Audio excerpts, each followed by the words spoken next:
refusing to answer an email or a call after working hours, insisting if your employer wants you to go above and beyond, then they need to pay you extra for it. Most business owners say this is just a bunch of slacker employees hiding behind a snappy slogan to make lazy sound better. Yeah, I've got a good episode for you today. I'm going to call it the Dr. Phil Showdown. I think we should remember why people quiet quit in the first place. Quiet quitting is not something that people do when they first get a new job. It's something that happens after they go above and beyond and realize they aren't being rewarded for it. But let me introduce the characters to you here. We have 3 people that think quiet quitting makes sense, and we have 3 business owners that think you're a lazy and non-dependable employee just for doing the job description. Now, first we have Ryan Steiger, who's an employment lawyer, and he makes some great arguments that the other side can't manage to refute. And I'll just tell you now, every time the side of quiet quitting makes valid arguments, Dr. Phil interrupts them to interject or let his audience ask a question. Yeah. You got to accept your leadership responsibility. You want to say something, sir? Pretty enraging, to be honest. But regardless, Ryan Steiger throws out some absolute heat, and I cannot wait for you guys to see it. Next up, we have Hunter, and I believe his primary platform is TikTok. He's on the more humane side of things, and what I mean by that is he says things like, I don't believe work comes before my life, and I have different priorities. I do generally agree with Hunter. I just wished he used more logical arguments. And lastly, on the side of quiet quitting, we have Ryan Twomey. They don't even bother to introduce him into the show, nor do they for Hunter. And on the show, I believe he makes some great arguments and he calls these people out. But when he does, Dr. Phil once again swiftly interrupts that. Well, but that job doesn't require 100%. So that's the panel of 3 on the team of quiet quitting. Now let's look at the corporate puppets, and it's your typical boomer CEO. But first we have Brent Wilsey. He's been working in corporate since before he was born and is self-employed with an asset management business. Let me give you the TLDR of Brent's argument about why you're lazy if you're a quiet quitter. He says, quiet quitting is making the country lazy, and if we don't stop, we will all be speaking Chinese by the year 2050.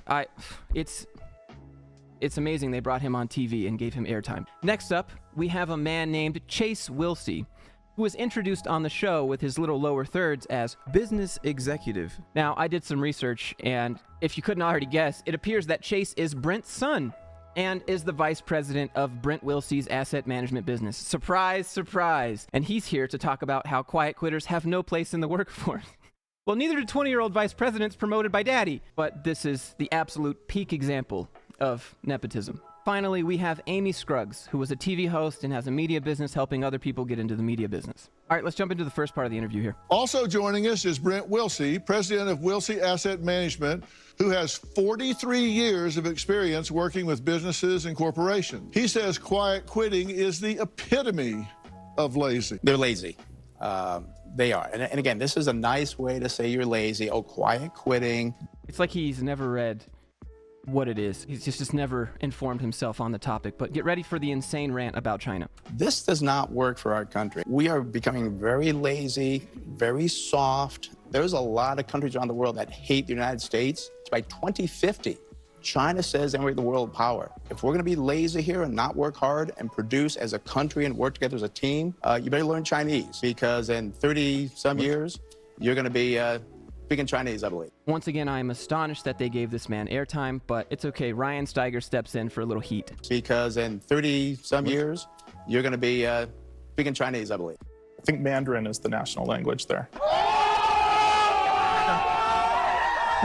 All right, so next up, Chase Wilsey steps in, and here's his argument about why quiet quitting is bad. I worry about the social media, and I mean, you kind of see the videos and you're getting all these views and likes about it, expressing this idea of quiet quitting. People that are thinking, well, hey, my employer is a bad person. All employers are bad people. All they care about is profit. That's not true. There's so many great employers out there that do care about their employees. They do care about their employees, as long as you're making them a profit. Like, that needs to be in parentheses at the end there. But I think he's upset that the quiet quitting movement is inspiring workers to go, oh, wait, my company is not allowed to do that? You've been telling me that I can't talk to people about my salary, or you're going to threaten to write me up, but by law, it says I'm allowed to do that. That's what quiet quitting is doing for people. I mean, you look at productivity right now in our country, that has fallen. We've had the worst decline since the late 1940s. Output is starting to fall. I'm familiar with the statistic you're talking about. You're right. We have had the lowest decline since 1947 was the last time. This is from the Bureau of Labor Statistics. And you guys are in finance. When the market looks a little rough, you don't tell your clients to panic sell. You say, zoom out, look at the overall trend. And the overall trend since 47 has been worker productivity is steadily increasing. Our technologies improve as the education of the workforce improves, as our ability to wear multiple hats. Workers are more productive. So if this generation is lazy, they're doing a good job hiding it. I love that Chase is most likely just parroting what he hears from his dad in business meetings. Did you see this dip in productivity since 1947? But again, they do it without the actual context. Imagine a little dip like this blue piece here. That's what happened again in 2022. And that is a pretty big dip.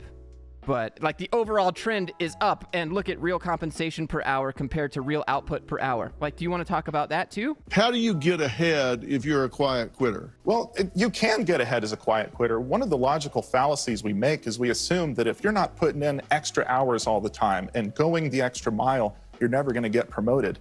There's such a thing as becoming too valuable to promote. If you're producing too much value in the position you are in, the employer has no incentive to move you up. They're going to keep you right there where you're producing good profits for them. What they're going to do is they're going to give that promotion to an outside hire or the boss's kid.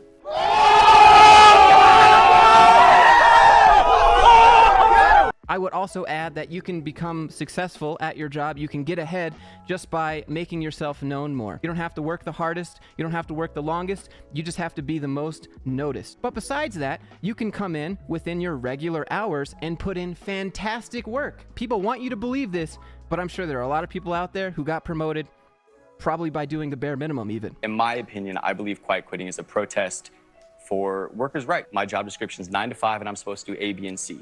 And at 5 o'clock, I'd like to go home to my friends and family and focus on other parts of my life. And my employer says, hey, we actually need you to do X, Y, Z for no extra pay.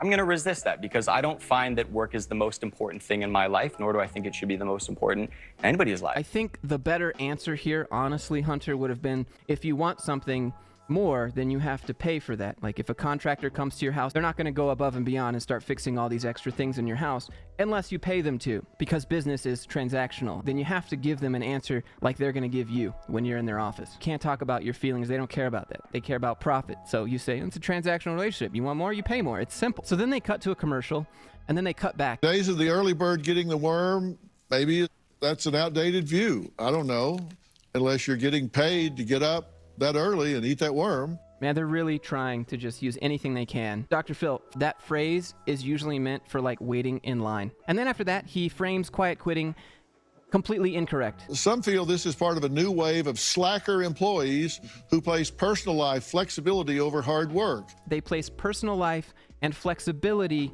and boundaries over a job. No one has problems working hard, but people want to be rewarded for working hard. You own your own media training company, right? I do. Why do you say quiet quitters are just not dependable employees? I've spent over 30 years building my career. I haven't slept in 30 years, and I'm proud of it because it's the daily pursuit of my passion and potential. She never answers the question, but let's talk about what you said for a second. Just because you work on your passion every day for 30 years doesn't mean everyone else can. If I've got someone working with me or for me, and they're not passionate about what they're doing, then if you become passionate about it, you say, I want to give my best today, you don't know what opportunities are going to open up. No one is obligated to open up doors for you because you're working at a job with passion. So then Hunter chimes in and tries to say something here. I think it's ignorant to say that just because I did something, everybody else can. There's so many other factors at play. And so just to say that I have a business and I've run it for 30 years, everybody can, and the people that don't are lazy, may not I be think for isn't you. fair. Notice how Dr. Phil interrupts just every single time. Dr. Phil, what I want to know is why you didn't jump in and say, well, Amy Scruggs, don't you think you're having a little bit of survivorship bias right now? Because you did it, you think everyone else can do it. Because you found your passion, you think everyone else can find their passion. And that's just incorrect and faulty thinking, and I think you should reconsider those thoughts. She triples down on it when she starts talking about her kids after this. I've got 4 adult kids, and I've spent my entire time teaching them work ethic and being responsible for themselves and saying, am I giving my best today? Because opportunities will find you if you're putting your best out there. All you have to do is work hard and doors will open up for you. For the things that you want, magically. That's just insane. I'm not saying you didn't work hard, and I'm saying we can't just say because I did it, you can too. That's completely an ignorant But you can take. do something to be the most that you... See how Dr. Phil just cuts him off instead of agreeing with him and saying, yeah, Amy, isn't that survivorship bias? Cut back to Amy, and this is what she says. I had jobs that were not pleasant. And every one of those jobs that I went in and said, I'm going to give my best today. Opportunities came from it that brought me out elsewhere to something I was even more passionate about because I did the... Like, you just look at this dude, look at Ryan's face here. He's like, lady, you are insane. Opportunities came from it that brought me out elsewhere to something I was even more passionate about because I did the right thing every day. That's all you got to do, guys. If you want to be successful and own your own business and find your passion, is do the right thing every day. It seems to me you haven't found a passion. And I think, just let me give you a little Dr. Phil advice. If you go through life without finding a passion, then you're just like going through the motions, and everything is work. It is uphill. But if you find your passion, then not every day's fun, but then it doesn't feel like work. So what you're advocating here is turning your passion into your job. Can we just pause and understand that most people's passion in life does not make them money? It costs them money. And a lot of people don't want to turn their passion into a business for many reasons. So I don't think this is good advice, Dr. Phil. I think we put a lot of pressure on young individuals to find this passion at a young age. I think also ties into the lack of work ethic, because we're putting an immense amount of pressure that, oh, you're 14, you should know what you want to major in, you should know, you're 18, you should know what you want to do for the rest of your life. I think your 20s are for messing up. I think your 20s are supposed to be where you work 12 jobs and you fail at 10 of them because you're learning. And then they cut him off once again. And I think what Hunter said here was actually pretty good. I want to point out that pursuing your passion is a privilege. We have to check ourselves for a minute and not assume that everyone has the same opportunity. Some people are working a minimum wage job that one person might say is a dead end and they're not applying themselves, but they fail to realize this person is trying to make rent every month. They're trying to fill up their tank with gas. And then when they get home, they're just exhausted. I am so fortunate that I had a supportive community that helped me build my law firm. I am not self-made. Most people aren't. 100%. It's a privilege to be in these sorts of positions, and it's very condescending when you're in this position speaking down to people about how they could be too, but they're lazy, I guess. It's not a good look. So then it comes back to Dr. Phil, and he's talking to Hunter. Dr. Phil is just really condescending towards Hunter here. You can do something to be the most that you want to be. And maybe what you want to do is go watch the grass grow. You're just saying that to be a douchebag, Dr. Phil. You could have used any example. And if that's it... Do you hear this bitch in the back giggle? You know she thinks it's funny because Dr. Phil's on their side by default, I guess. I don't know. I have no problem with that. I don't step on anybody's dreams. You see how he's projecting? They're just being rude to him because of how he feels, work not being his absolute priority in life. Next, we move to the part where Dr. Phil says, I think quiet quitting is BS. You got to be honest with yourself about what you're doing. And I think quiet quitting is bull. I do. I think you're just lying to yourself about that. And Lying to yourself about what? Who's lying to themselves? About work not being the first priority in life? Or are they lying that I should get paid more if I go above and beyond? I don't understand what you're talking about, but all right, Dr. Phil. I think you're telling them what they want to hear for God knows why. Everybody's planning what the future's going to be and what they're going to make the future. The future's going to determine what you do. You're not going to determine the future. The future's going to determine you. So then we have this rando in the back that asks a question. He says, how can I focus on my passion, which is acting, while I'm working at a grocery store? And that question was directed to Amy Scruggs. And let me let you hear the explanation here because she gets called out for it. How do I find the passion when the reason I get up is to not watch the grass grow, but to act? How'd you want to answer that, Amy? I've sure got an answer. Sure, for you in particular, you want to be an actor. What a beautiful opportunity for you to get used to being in an uncomfortable situation, putting in that extra work, because if you get those roles you really want, you're going to be working long, hard days. And what a great opportunity for you to practice your craft and your acting while you're moving boxes, while you're in the storehouse. Be the best person you can be in that job, because you don't know those skills you're learning you're going to need later. Just a second ago, they said you need to go into work every day and be 100% about that job, and you need to make something at that job your passion. But here Amy Scruggs is saying, why don't you practice what you want to do at your main job? Like, most bosses would get very upset if you're doing and practicing a second job while you're at work. But here Amy Scruggs is giving that advice, and she gets called out for it by the other Ryan on stage. Is that not quiet quitting? Doing another job while you're working is like, you say go in and be passionate, give it your all, do your best, but him going into work and practicing acting. Is that fair to his employer? Well, but that, Once again, Dr. Phil interrupts. Well, it's just a grocery store job. Of course he can practice acting because it doesn't take 100% of his brain. You said give 100% to one job, and that's it, and doors will open up. There's just no winning with these people. Imagine if it was a different job where you had to use your brain, like you're a software person, right? Would Dr. Phil still say the same thing? You know, well, it's just programming, it's not acting. You know, there's just no winning. They would always say that no matter what. I'm glad that Ryan doesn't let Dr. Phil get a word in, because then he continues and says, I'm speaking to her point. She said you should. Good mindset. He's thinking through things of what he wants. He's meditating on the things he's going towards, saying this job is going to elevate me to where I want to be. He's being in a working his positive job to- So it's a means. mindset So it's a means to That's an end. income for him. did you hear her try and struggle? She's like, well, he's thinking about what this job's going to bring to him, and he's meditating on all the good things that are coming because he's doing such a great job being a grocery person. But just a second ago, you said, what a beautiful chance or great opportunity to practice acting at work.